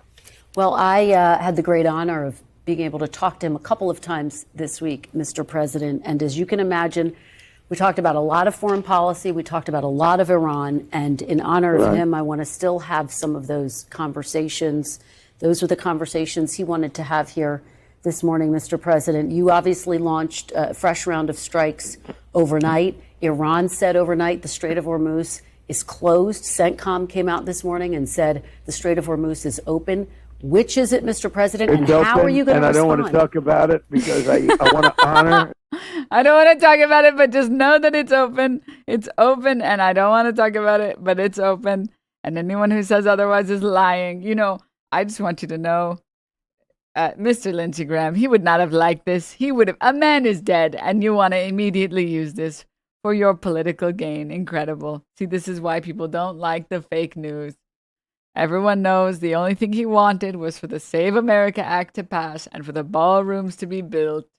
Not this. No one cares. No one cares about the Strait of Hormuz. And, honestly, I would tell you that in all the time I knew Lindsey Graham, he didn't want to talk about the Strait of Hormuz. He said it disgusted him. He said it wasn't natural. He said he didn't understand. The life of Lindsey Graham, so I don't want to talk about it. I told you that before the call. Yeah. It's open. We bombed the hell out of them last night. They're very, very evil and sick people. We had meetings with them for the last. They agreed to a deal yesterday, a perfect deal for us. No nuclear, no this, no that, no nothing. They gave up everything. And then after that, they left the room. And then within an hour, they launched a drone at a ship. I said, you people are sick. You're sick people. And so it's one of those things. I don't want to talk about it. Finally, before I let you go. I want to talk about one person today, Lindsey Graham. As we should, Mr. President. Just finally, before I let you go, what is the legacy of Senator Lindsey Graham, Mr. President? He's got so many legacies, but one of the legacies is a Supreme Court justice who's excellent named Brett Kavanaugh. That's one of the legacies. That's a big legacy because Brett was being treated very unfairly. I don't think he could have gotten through without Lindsey's classic. I mean, if you go back into the top 10, I think it would be a top 10, a top 5 in the history of the Senate. The emotion, the anger, the love, the whole thing, everything was in that. It was. I called him up. I said, that's one of the great classics of all time. What? Can I hear this again? For us, no nuclear, no this, no that, no nothing. They gave up everything. And then after that, they left the room. And then within an hour, they launched a drone at a ship. I said, you people are sick. You're sick people. And so it's one of those things. I don't want to talk about it. Finally, before I let you go. I want to talk about one person today, Lindsey Graham. As we should, Mr. President. Just finally, before I let you go, what is the legacy of Senator Lindsey Graham, Mr. President? He's got so many legacies, but one of the legacies is a Supreme Court justice who's excellent named Brett Kavanaugh. That's one of the legacies. That's a big legacy because Brett was. Imagine your best legacy, according to the president, is supporting like a guy that was accused by multiple women of sexual misconduct, assault, and I don't want to say rape because I don't remember the details. It's been so long and it's so depressing that Brett Kavanaugh is sitting in a lifetime appointment. There might have been someone. Let me see, Brett Kavanaugh. Let me just double check. Okay, I think technically the only thing that they accused him of was sexual assault. And they said that he was there at like events where rape occurred, but he had only engaged in sexual assault. I could be mistaken if there's if someone has other reporting. This is just like a random news. After this, I wiped it from my memory because I was so fucking depressed. Only. Okay. Being treated very unfairly. I don't think he could have gotten through without Lindsey's classic. I mean, if you go back into the top 10, I think it would be a top 10, a top 5 in the history of the Senate. The emotion, the anger, the love, the whole thing, everything was in that. It was. I called him up. I said, that's one of the great classics of all time. He was a great politician. He really was. He got along with a lot of people that you wouldn't think of. He was somebody that loved our country, and he fought very hard for the country. And I know he was going to do your show today. He told me, I'm doing Meet the Press. Can you believe it? He said, here I am doing Meet the Press for him. But he told me last night he's doing Meet the Press. So, but... Dude, what a crazy way to talk about someone. And, last night he told me he was going to do Meet the Press, but I guess, can you believe it? Can you believe it? It didn't work out for him. But I'll do it for him, Never give a job to someone incompetent. I guess I have to do it now. Unbelievable. But can you believe it? I can't believe it. Unbelievable. I said, just relax and take it easy, Lindsey. You just got his idea of a compliment is remembering things people have done for him. Yes. Back from a long trip. But I thought he was just going to live forever. And it didn't work out that way. Mr. President, our deepest condolences to you. I know that you have lost a friend as well as one of your closest allies. And we the least convincing, appreciate you joining us today and giving us your reflections on Senator Lindsey Graham. Why not? It was a great the nation's capital and the country mourning today. Mr. President, thank you very much for your time. Thank you very much, Kristen. I didn't really like that he was saying bad things about me at one point, but sure, he died loving me, so you take what we can get. You take what you can get.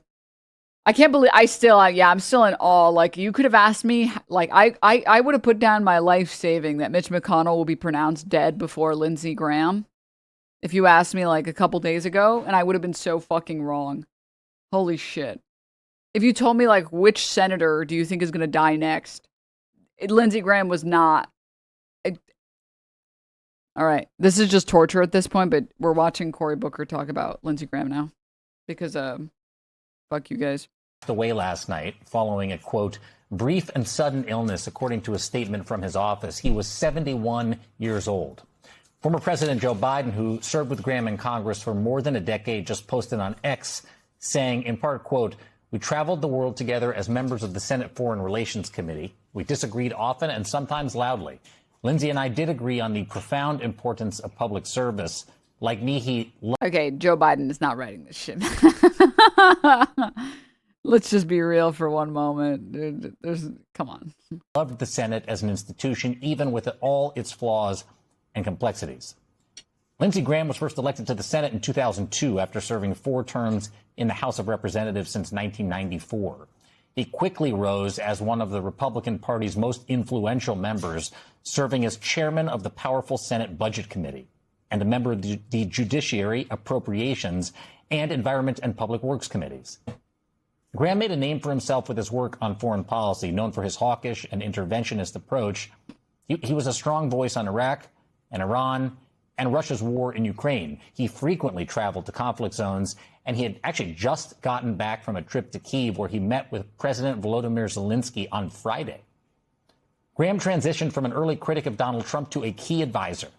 He broke with the president, though, briefly after the January 6th insurrection. Then they rebuilt their alliance. He became a trusted ally. They were frequent golf partners, and definitely a public defender of Donald Trump. Here's the president on Meet the Press this morning. But he was a fantastic person. He was a man who you're going to watch. It's going to be a very big thing. It's a great day for all of us, guys. It's a great day. I think we can all agree. Sometimes being a leftist is just depressing. Sometimes it's great. Sometimes you just get a great day with great news. With him, he's going to be appreciated more now than he was when he was living. Graham was seeking re-election for his 5th Senate term. South Carolina law mandates that Governor Henry McMaster make They cut out the part where he said, I think, man. Come on. an immediate appointment for the remainder of Graham's term, which expires in January. Joining me now is Democratic Senator from New Jersey, Cory Booker. He worked alongside Senator Graham on the Senate Judiciary Committee for many years. Senator, good morning. Thank you for being here. I appreciate it. Thank you for having me. I watched you on Instagram this morning. You said that Lindsey Graham had the ability to get things done. Can I just be honest with all of you for a brief moment? Personally, I think the most Chad thing to do is to just, as a politician, as a Democrat, to not even talk about him. That others could not. Who gives a shit, man? What some might see as sort of a strange bedfellows relationship working together. Or, you know, it'd be funny seeing a tweet from Mamdani being like, sorry, I have actual politics to take care of in my state, so I don't have time to waste on random old fucks dying. Your time in office. Yeah, look, I came to the Senate with models like Orrin Hatch and Teddy Kennedy, strange bedfellows who got big things done, and I opened the door right away to work with Lindsey Graham on things I thought we could align with, like my mission. Like having a lavender marriage. To end mass incarceration in our country, and found within him an unlikely partner that helped me land some of the biggest deals with Israel. Wins I've had in the Senate from foreign relations, because we were on the Foreign Relations Committee when it comes to things like aid to Africa and African countries. And by aid, I mean bombs to Middle Eastern countries and North African countries.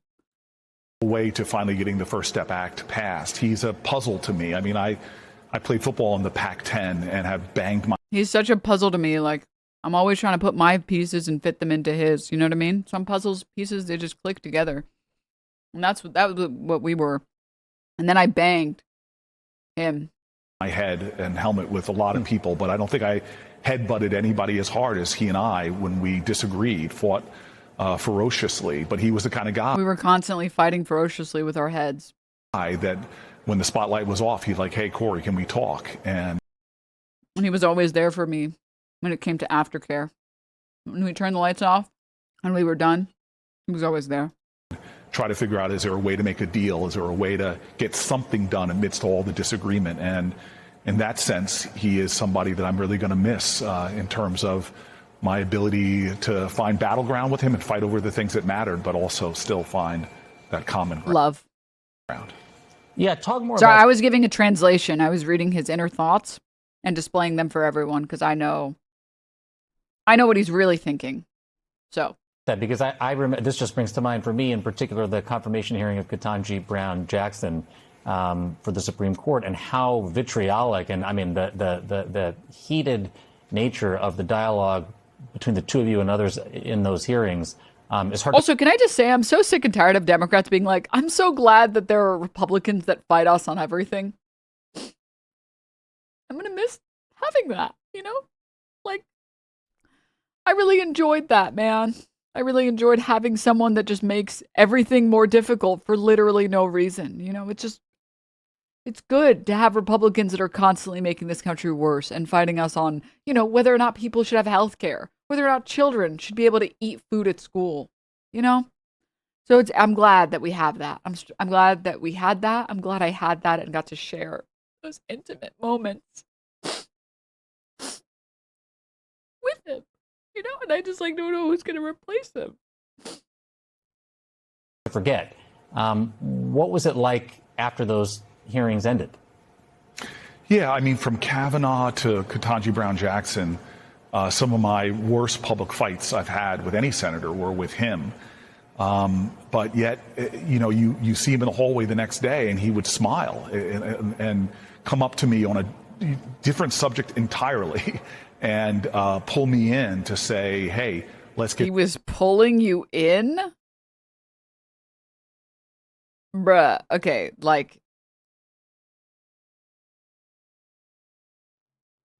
we don't need to know that much, man, okay?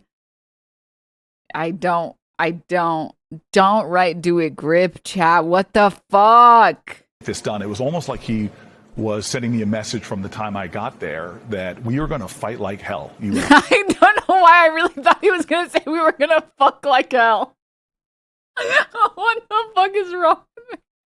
Oh, it's so over, man. Sending me a message from the time I got there that we are going to fight like hell, you and I. You're a high-profile guy that's going to fight for what you believe in. I'm going to fight for what I believe in, but we're going to throw a lot of punches at each other. And most importantly, love wins.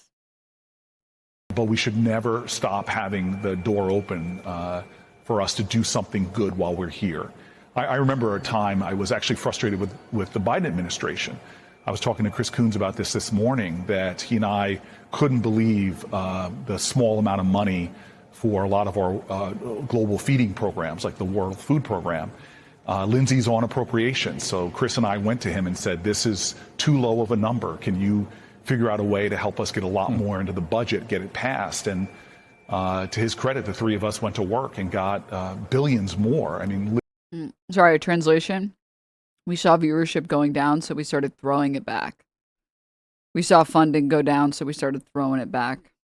Literally, I can only imagine that there are tens of thousands of people that survived as a result of that. So it's hard often to hold these things both in your mind, that he had foreign policy positions that I found horrific, but at the same time, by keeping those lines of communication, those doors open, and forging a friendship despite it all, allowed us to find those moments where, God, we really made a difference.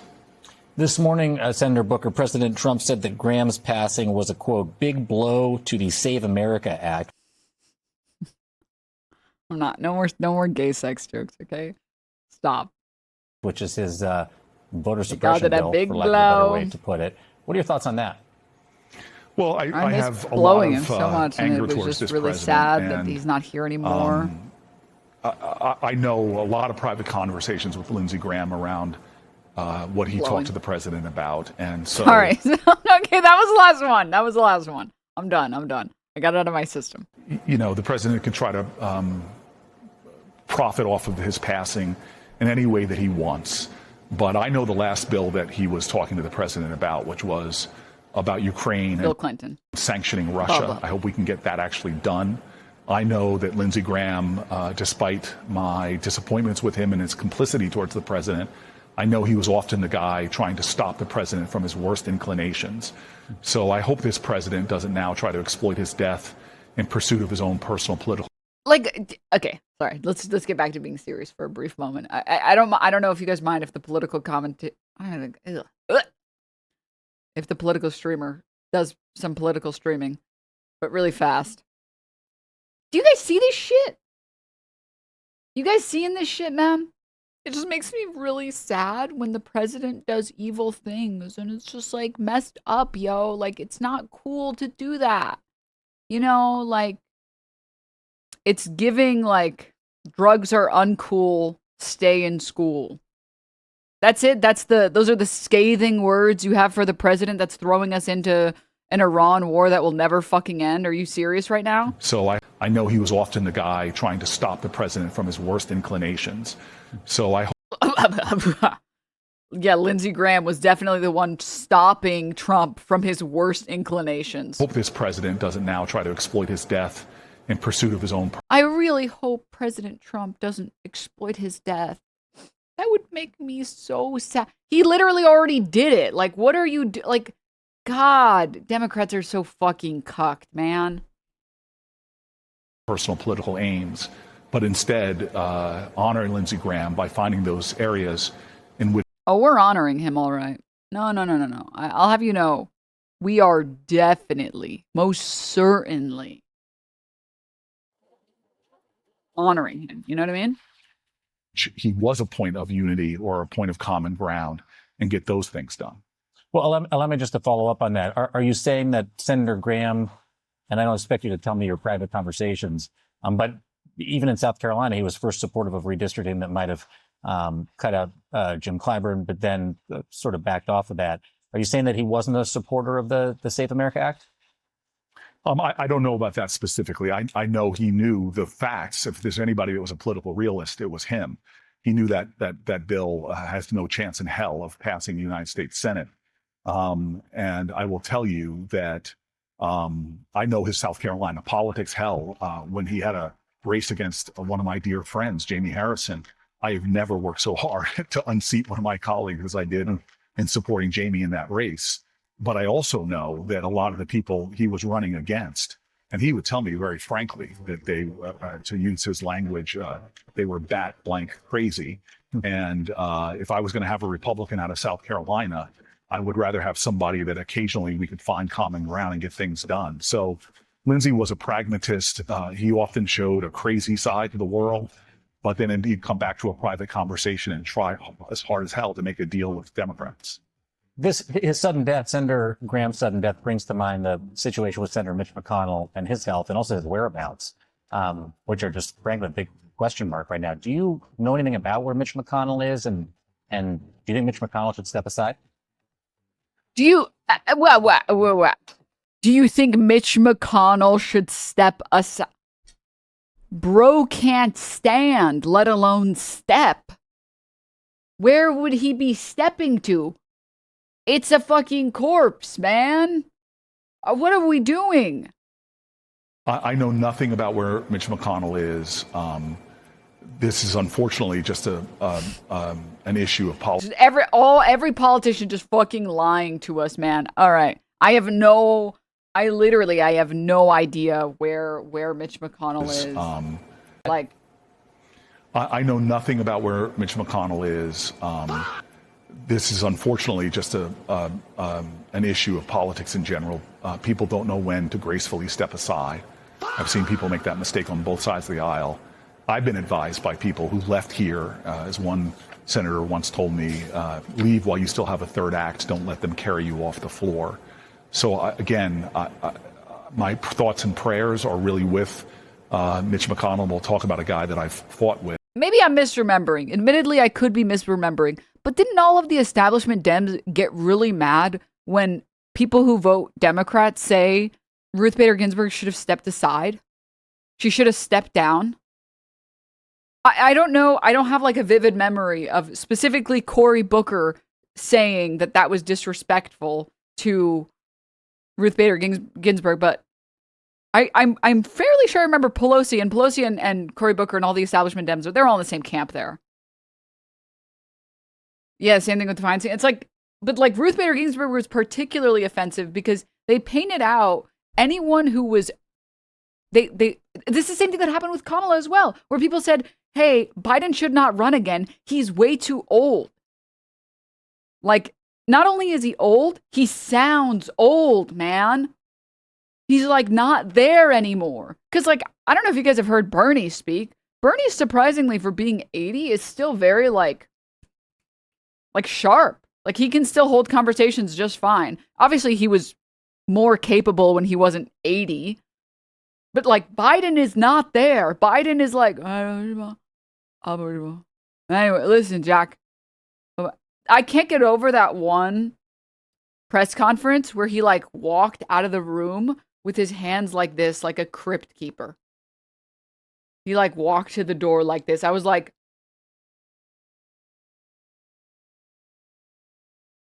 this guy's too old.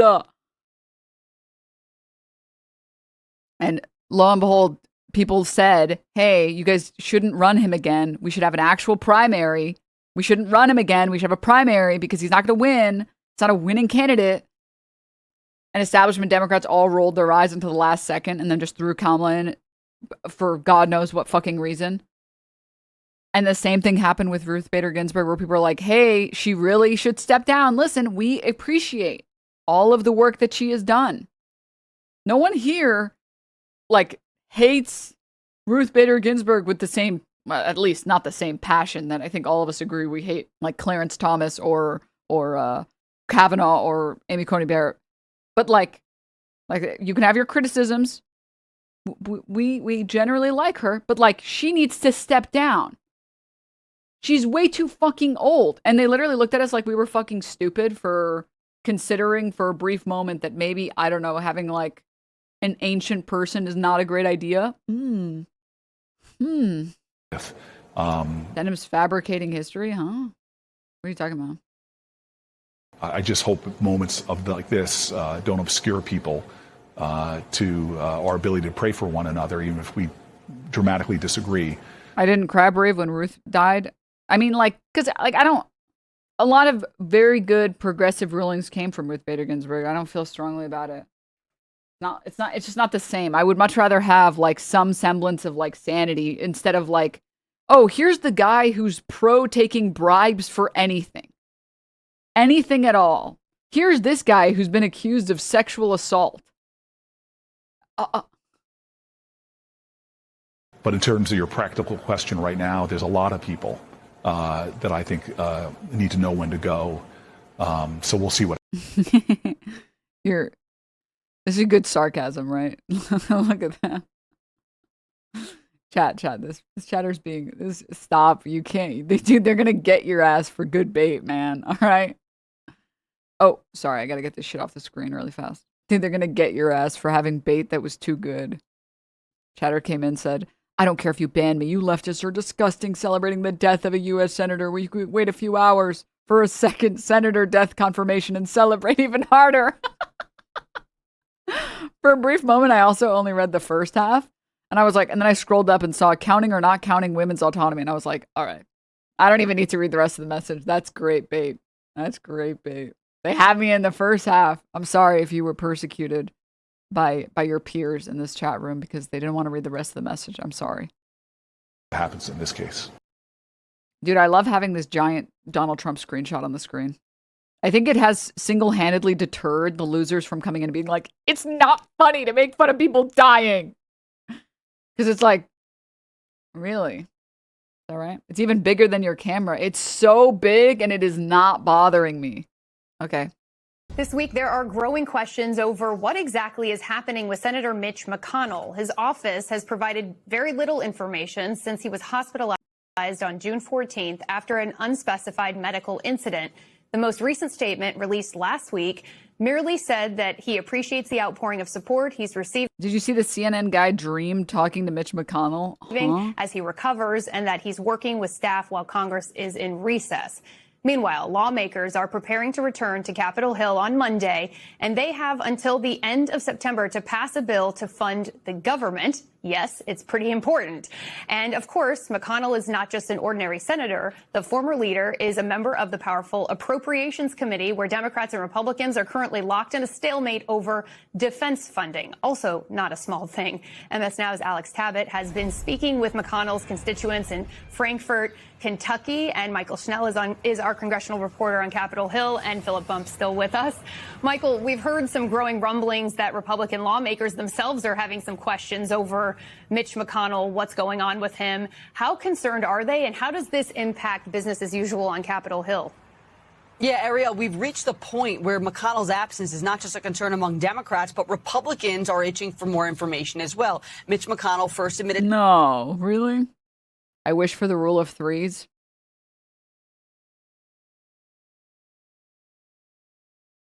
Let me say, it shall be done. It shall be done. Is that a cigar or a fucked up vape? What kind of fucking vapes have you seen? What the? Ah.